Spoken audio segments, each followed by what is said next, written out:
आज मलाड में काठियावाड़ चौक रानी सती मार्ग पर स्थित केडी हाइट हाउसिंग सोसाइटी में महानगरों से लेकर ग्राम पंचायत के कानून कायदे के बारे में जानकारी देने का एक सुंदर कार्यक्रम आयोजित किया गया, जो राष्ट्र सेवा दल मलाड द्वारा आयोजित किया गया था। इस कार्यक्रम में वर्षा विद्याविलास और सूरज भोईर जी ने बहुत ही बढ़िया तरीके से संविधान में संशोधन और उसके कारण गरीबों को हो रहे फायदे के बारे में जानकारी दी। इस कार्यक्रम में खास तौर पर आए गुड्डी और प्रेरणा ने आए लोगों को अच्छा मार्गदर्शन किया।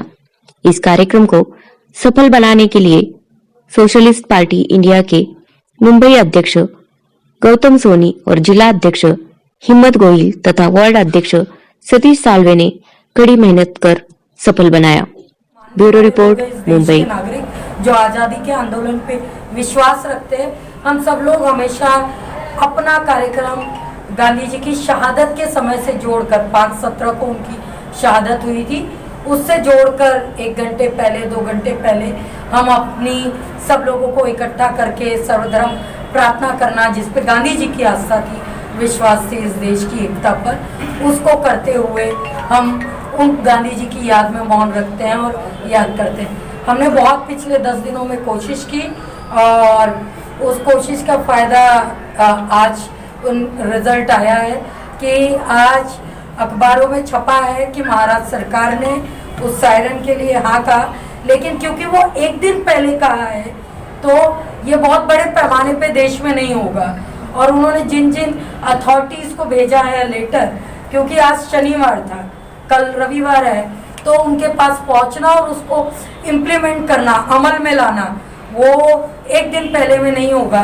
तो हम लोगों से आग्रह कर रहे हैं, जहां हम जा रहे हैं, कि आप 11 बजे जहां भी हैं 2, 4, 10 लोग इकट्ठा होकर मौन रखें। अगर है कुछ तो एक आध कोई उस तरीके का पोस्टर बना ले, बैनर छपवा सकते हैं तो बहुत अच्छा, नहीं छपवा सकते तो पोस्टर लेकर 2 मिनट का मौन रखें। सरकार ने ये बात कही है, अगले साल से कोशिश होगी कि बड़े पैमाने पे हो, लेकिन इस बार लोग करें। और अभी हम प्रेरणा जी यहाँ पर हैं, मैं और सूरज, वर्षा जी भी इस मुहिम में जुड़ी हैं, गौतम भाई भी, हम आजू बाजू की बस्ती में अगर गौतम भाई आज यहाँ सद्भावना संघ और राष्ट्रीय सेवा दल और जागृति पब्लिक ट्रस्ट की तरफ से, साथ में सोशलिस्ट पार्टी की तरफ से एरिया सभा रखी गई थी। आज यहाँ के मालाड के बहुत नागरिक आए इस सभा में और हिस्सा लिया।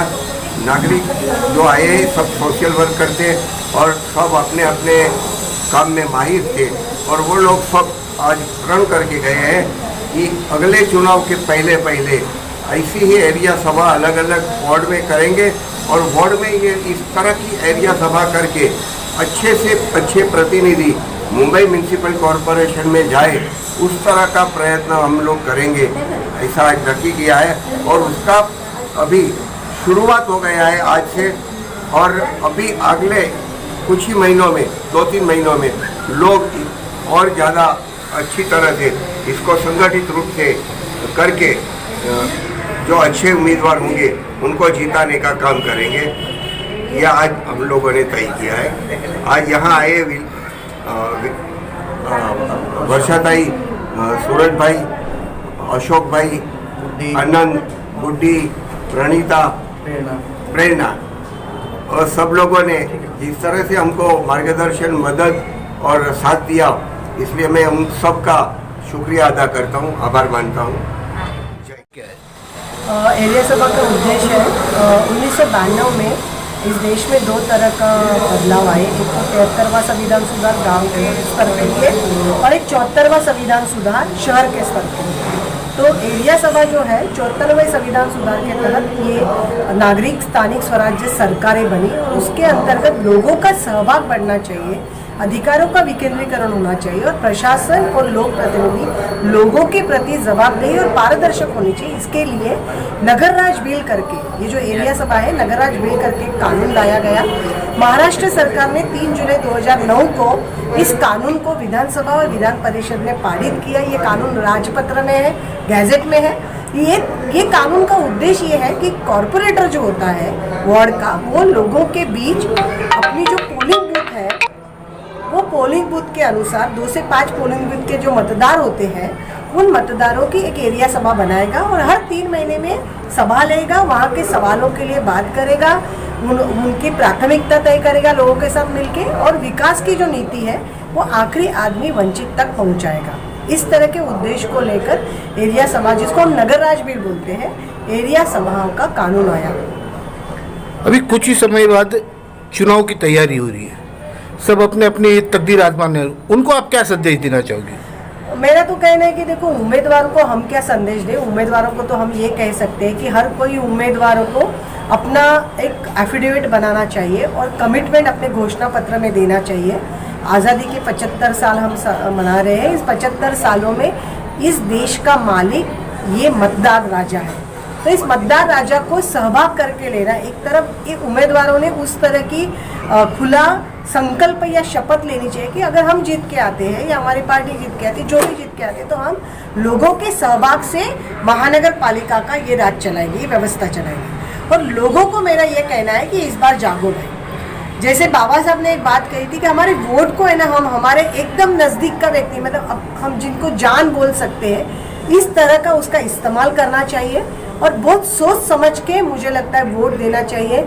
और वोट देते वक्त ये सारी चीज़ों को ध्यान में रखना चाहिए। आप मत का अधिकार इस्तेमाल कर रहे हो, तो इस मत का अधिकार इस्तेमाल, आप 5 साल एक व्यक्ति को व्यवस्था के लिए चुनने वाले हो, तो उस चुनते वक्त आप लोक प्रतिनिधि कैसा चुनेंगे, तो उसको पढ़ाई होनी चाहिए, उसको लोकल समस्याओं के बारे में जानकारी होनी चाहिए, और वो स्थानिक भी हो तो सबसे बढ़िया बात हो जाएगा। तो मुझे लगता है एक उम्मीदवारों के लिए एक तरह का आह्वान है, और दूसरी तरफ इस वार्ड के, वो हर एक वार्ड का या मुंबई का नागरिक, मुंबई करके उसके सामने एक आह्वान है कि चुनते वक्त इन सारी चीज़ों का, उसका कोई क्रिमिनल बैकग्राउंड नहीं होना चाहिए, वो सत्ता और संपत्ति से परे लोगों को सहभाग लेकर उस वार्ड की व्यवस्था को आगे कर लेके जाने वाला उम्मीदवार होना चाहिए। उसी उम्मीदवार को मुझे लगता है कि कहीं ना कहीं हर व्यक्ति ने, मतदार राजा ने वोट देना चाहिए, और इस बार सोच समझकर वोट देना चाहिए, ऐसा मुझे लगता है। धन्यवाद। कल 30 जनवरी का दिन है, मतलब गांधी जी के शहादत का दिवस है, और हम लोग देख रहे हैं कि पिछले 5-6 साल में गांधी जी को जितना याद किया गया है, देश दुनिया में आज तक शायद ही इतना स्वतंत्र भारत में गांधी जी को याद किया गया। वो खास करके इसीलिए क्योंकि सत्ता में जो लोग बैठे हैं वो लोग गांधी को गाली देने का काम करते हैं। 1948 में उनको गोली मारने का काम उन्होंने किया, और इतना कि आज तक भी वो लोग गोली ही मारे जा रहे हैं उनको। गांधी जी को मारने के बाद भी ना उनके विचार मरते हैं, ना गांधी जी मरते हैं। तो इसीलिए गांधी जी को मारने वाले भी गांधी जी को याद करते हैं, और गांधी जी के लिए खड़े रहने वाले लोग भी गांधी जी को याद करते हैं। खास करके OTT प्लेटफॉर्म पर कल एक फिल्म रिलीज़ हो रही है, मैंने गांधी को क्यों मारा, और ये खास करके इससे पहले भी महाराष्ट्र में मी नाथुराम गोडसे बोलतो है नाम की एक नाटक बना था। उन लोगों का उद्देश्य यही है कि किसी तरह से नाथुराम गोडसे को जायज साबित करें, और हम सब जो हैं जो मानते हैं कि किसी भी तरह से उनको जायज साबित नहीं किया जा सकता है, क्योंकि अगर हम ये बात में भरोसा करने लगे कि भाई जिससे तुम सहमत नहीं हो उसको तुम गोली मारो, अगर इस तरह का राज हमको बनाना है तब तो हर कोई एक दूसरे को गोली मारेगा। इसीलिए फिर प्रधानमंत्री जब आपके पंजाब जाते हैं तो डर के लौट आते हैं कि भाई जान बचा कर लौटा, क्योंकि वो भी उसी विचारधारा में मानते हैं जो विचारधारा ये कहती है कि अगर आप किसी से सहमत नहीं हैं तो उसको गोली मारो, उसको मार। तो इसीलिए इस तरह की विचारधारा गलत है। नाथुराम गोडसे ने जो हत्या की थी वो गलत थी, उसके पीछे जो लोग थे वो लोग गलत थे, और आज वही लोग, उस विचारधारा में मानने वाले लोग जब सत्ता में बैठे हैं तो गांधी के लिए बोलना और भी ज़्यादा ज़रूरी हो जाता है। इसलिए हम कह रहे हैं सबको कि ये चुप बैठने का समय नहीं है, क्योंकि अगर इस बार चुप बैठेंगे हम लोग तो फिर हमारे देश में लोकतंत्र खत्म होने का पूरा रास्ता हम खोल देंगे। और यही 30 जनवरी को हमारा संदेश है। आपका बहुत बहुत